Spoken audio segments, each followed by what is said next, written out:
السلام عليكم. اليوم عندنا فيديو شلون تبلش بالتجارة داخل العراق.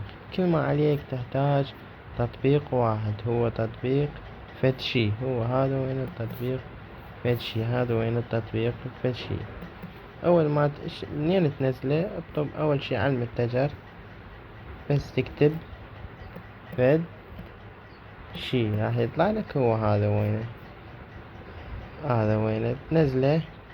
ورا ما تنزله تنطي فتح، تنطي تسجيل دخول، هو يختار يريد رقم من عندك وهاي. شلون تجي تبلش بيه، شلون تشتغل بيه.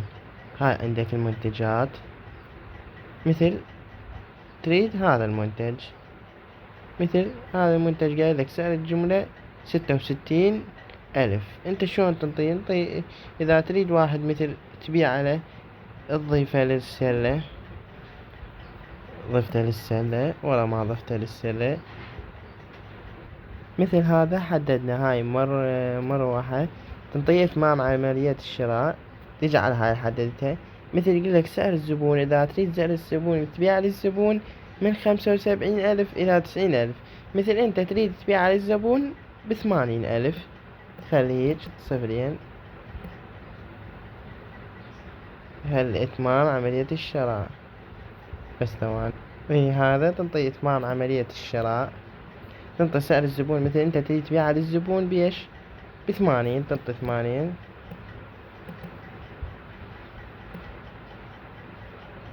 هاي ضفت 80، تنطي استمرار. هنا يريد رقم الزبون، مثل اي رقم زبون، رقمه 07823331.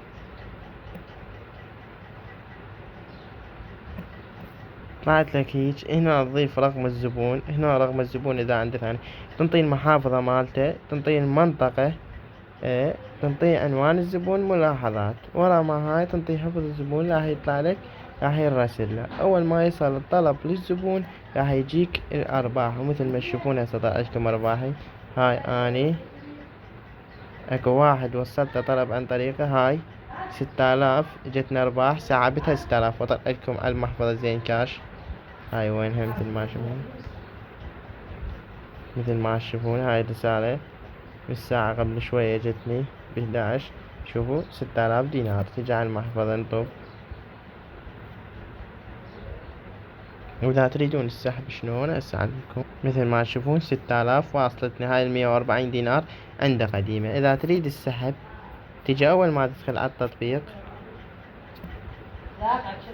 تعديل المعلومات، تعديل المعلومات، رقم المحفظة تضيفه هنا. أول ما تضيف رقم محفظة زين كاش، مباشرة الأرباح تجيك تحصلها مباشرة، تتحول لك للمحفظة. مع السلامة.